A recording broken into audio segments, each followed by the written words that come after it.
মানুষ মরে যাওয়ার পরেও যে 7টা জিনিস তার কবরে পৌঁছায় তার মধ্যে একটা হচ্ছে মসজিদান বানাহু, সে যে মসজিদ বানিয়ে গিয়েছে ওই মসজিদের সওয়াব। সুবহানাল্লাহ পড়েন।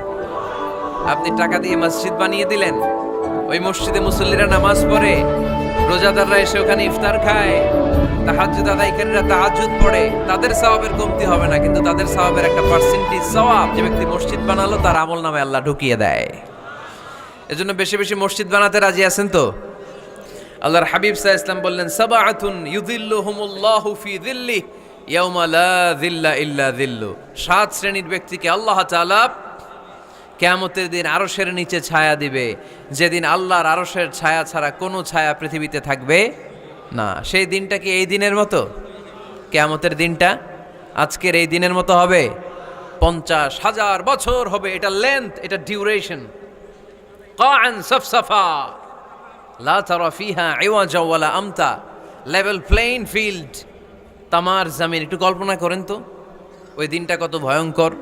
বাবা ছেলেরে চিনবে না ওই দিন, ছেলে বাবারে চিনবে না, স্ত্রী স্বামীকে চিনবে না, স্বামী স্ত্রীকে চিনবে না, পীর সাহেব মুরিদ চিনবে না, মুরিদ পীর সাহেবকে চিনবে না, নেতা কর্মীকে চিনবে না, কর্মী নেতাকে চিনবে না।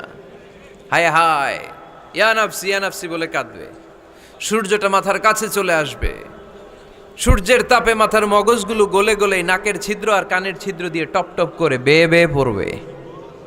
তৃষ্ণায় মানুষগুলো পাগল পাড়া, জিহ্বাটা বের হয়ে নাভি পর্যন্ত ঝুলতে থাকবে। সেদিন সবাই পাগলের মতো ছুটতে থাকবে, কোনো ছায়া নাই আল্লাহর আরশের ছায়া ছাড়া।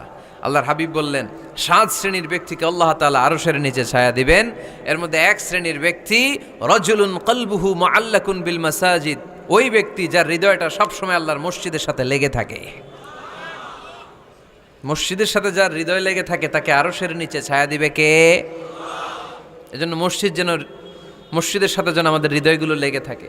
অনেকেই দেখবেন এত ভালো নামাজে জোহর পরে টেনশন করে আসরটা কই পড়বো, আসর পরে চিন্তা করে মাগরিবের সময় আমি কোথায় থাকবো, মাগরিবের সময় টেনশন, ইস এশাটা হয়ে গেলেই তো শেষ। এরকম লোক আছে না নাই? এদেরকে সেই কঠিন ভয়াবহ দিনে আরশের নিচে ছায়া দিবে কে? তারপরে মসজিদ আমাদের 4 নাম্বার পদ্ধতি, মসজিদকে পরিচ্ছন্ন রাখা, মসজিদকে ঝাড়ু দেয়া। মসজিদকে যারা পরিষ্কার করে তাদের হৃদয়ের যন্ত্রণা দূর করে দেয় কে? সাইয়েদনা ইব্রাহিম আলাইহিস সালাম এবং ইসমাঈল আলাইহিস সালামকে আল্লাহ তাআলা আদেশ করেছেন, তাহিরা বাইতিয়া লিত্তাইফিনা ওয়াল আকিফিনা ওয়ার রুকআই সুজুদ। হে ইব্রাহিম ইসমাঈল, বাপ বেটা দুইজন মিলে মসজিদ ঝাড়ু দাও। কি ঝাড়ু দাও? মসজিদেরি ঝাড়ু বড়দার ও কমারে হাত শোনো আমারে মুনাজাত। পড়েন, শোনো শোনো ইয়া ইলাহি আমারে মুনাজাত, শোনো আমারে মুনাজাত। পড়েন আমিন। মসজিদ ঝাড়ু দেওয়া মসজিদ আবাদের অন্তর্ভুক্ত। আপনারা কেউ কোনোদিন মসজিদ ঝাড়ু দিয়েছেন নাকি? কে কে দিয়েছেন দেখি? সবাই সবাই মসজিদের খাদেম? মাশাআল্লাহ। আমিও দিছি মসজিদ ঝাড়ু, অনেক দিছি। মাশাআল্লাহ, আল্লাহ তুমি কবুল করো। যাদের হৃদয়ে বড় জ্বালা, ফ্যামিলিতে সুখ নাই, শান্তি নাই, তারা হৃদয়ে প্রশান্তি আনতে চাইলে এতিমখানায় যাবেন, এতিমের মাথায় হাত বুলিয়ে দিবেন, এতিমের মুখে খাবার তুলে দিবেন, আপনার হৃদয়টারে নরম করে দিবে কে? আল্লাহর ঘর মসজিদে যাবেন, নিজ হাতে মসজিদটারে একটু পরিষ্কার করে দিবেন, আপনার জীবনটারে উজালা করে দিবে কে?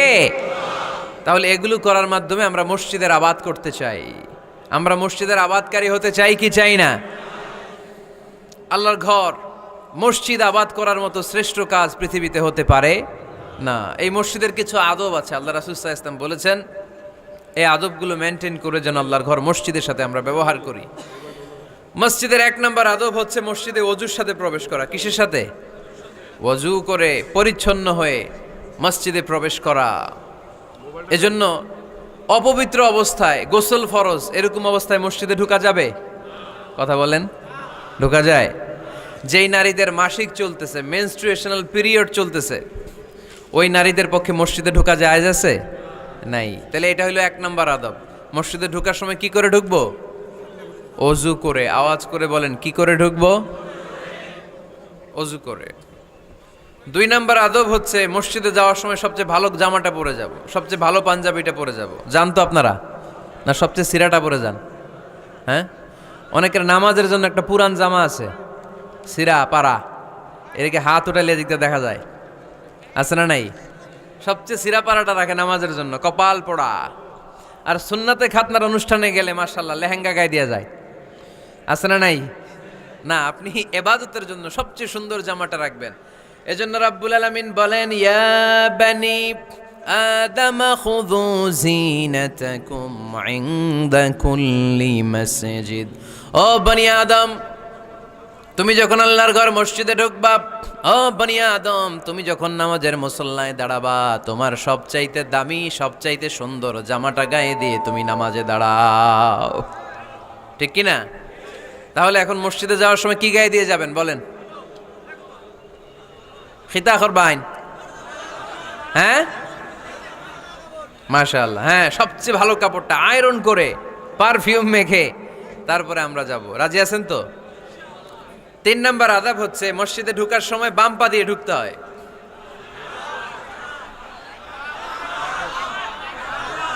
কোন পা?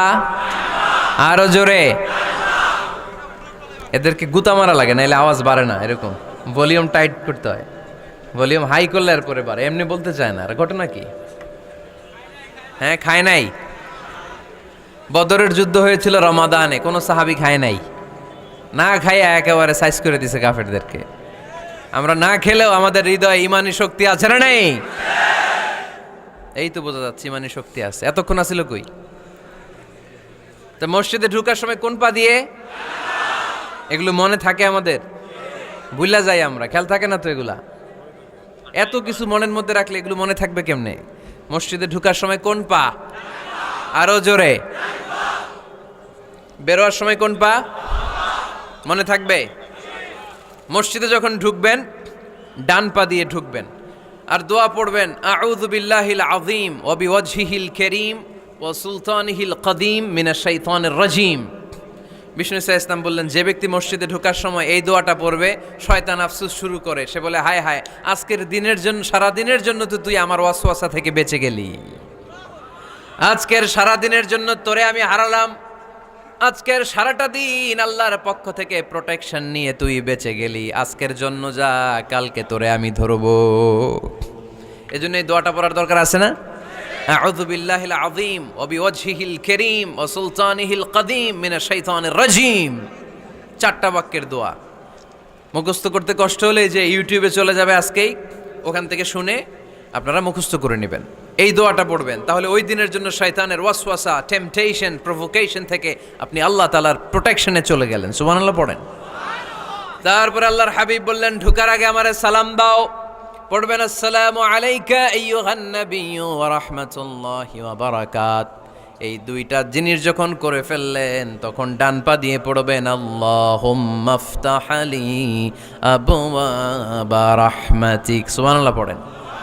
আল্লাহুম্মা আফতাহ লি, ও আল্লাহ আমার জন্য তুমি খুলে দাও, আবওয়াবা রাহমাতিক, তোমার রহমতের দরজা। তার মানে মসজিদে ঢুকলে রহমত পাওয়া যায় কি যায় না? মসজিদে ঢুকলে পাওয়া যায় রহমত, মসজিদের বাইরে রহমতের কথা আল্লাহ বলে নাই, মসজিদের ভিতরে রহমত। কোথায় রহমত?